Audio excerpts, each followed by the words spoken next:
Bismillahirrahmanirrahim. Assalamualaikum warahmatullahi wabarakatuh. Selamat pagi untuk anak-anakku se-Indonesia dimanapun Anda berada. Pada kesempatan ini saya Edi Pustika, Sarjana Pendidikan, Guru Bahasa Indonesia di SMP Negeri 44 Rejang Lebong, Provinsi Bengkulu, akan berbagi pengetahuan kita belajar bersama mengenai materi pembelajaran bahasa Indonesia, khususnya kalimat majemuk, bertingkat, dan setara. Nah, untuk mengawali pembelajaran ini, saya merumuskan pertanyaan pemantik untuk mengantarkan kita pada materi ini.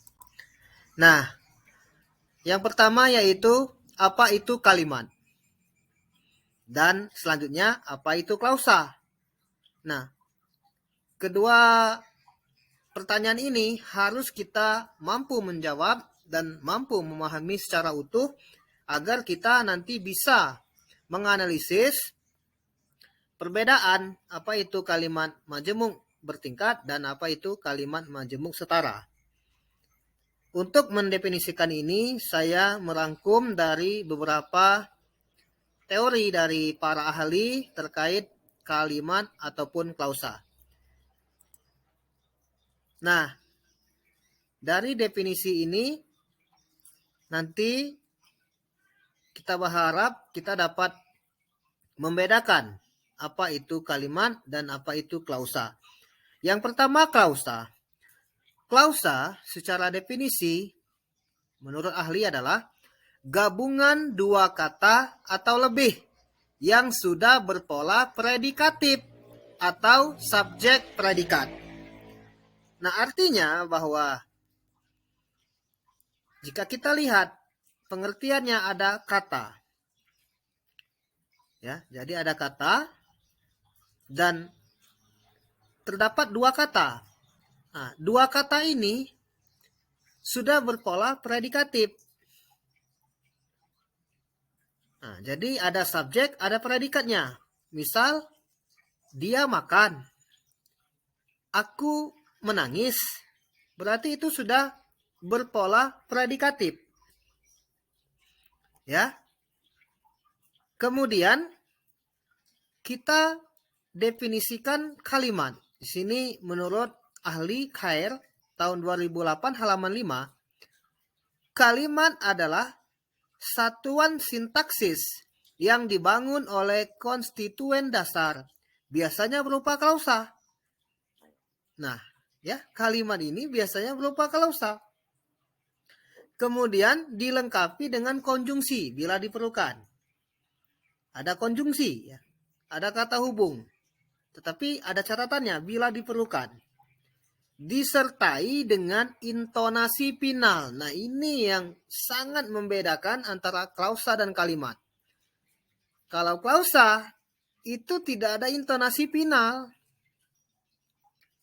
Namun kalimat ada intonasi final.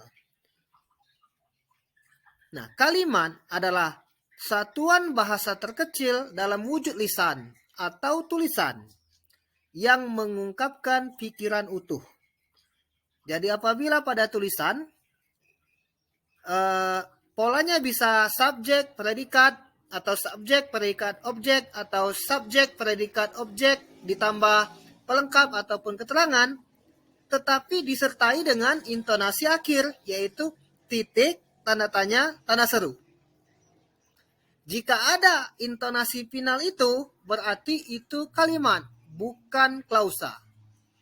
Saya beri contoh misal seperti tadi. Kamu makan. Jika tidak diberi tanda titik, maka kita belum tahu arahnya kemana. Kalau ada tanda titik, berarti itu pernyataan.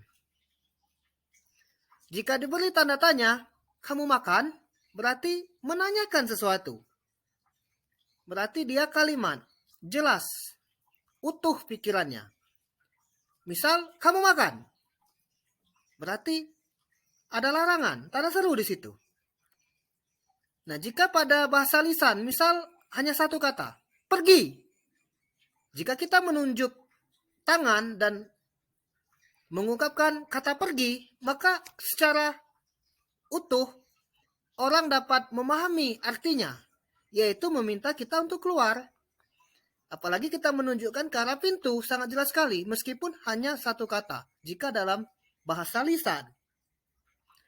Nah, dalam bahasa tulis, penanda-penanda itu dengan titik, tanda tanya, tanda seru.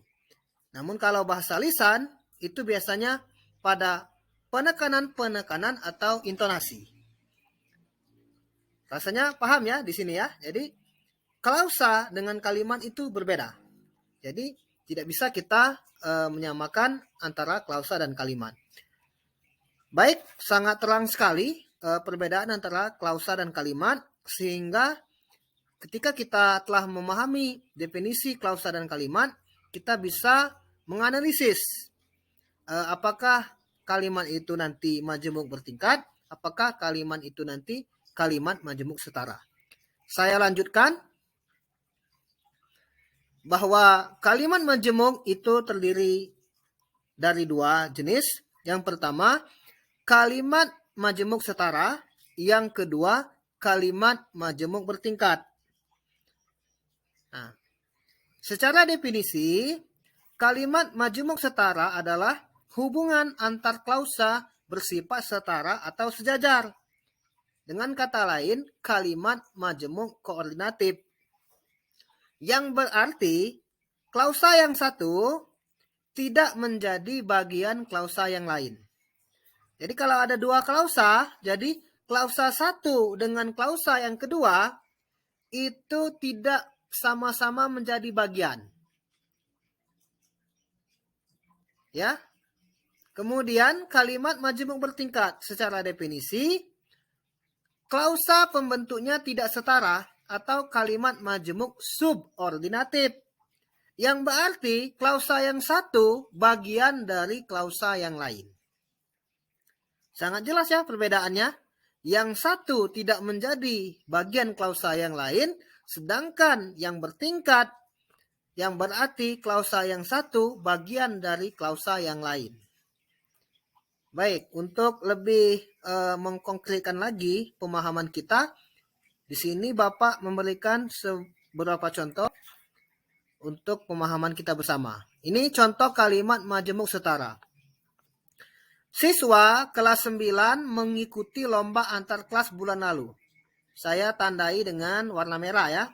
Kemudian saya warnai lagi untuk konjungsinya, tetapi kemudian warna biru klausa kedua, yaitu mereka masih mengikuti kegiatan belajar dari rumah.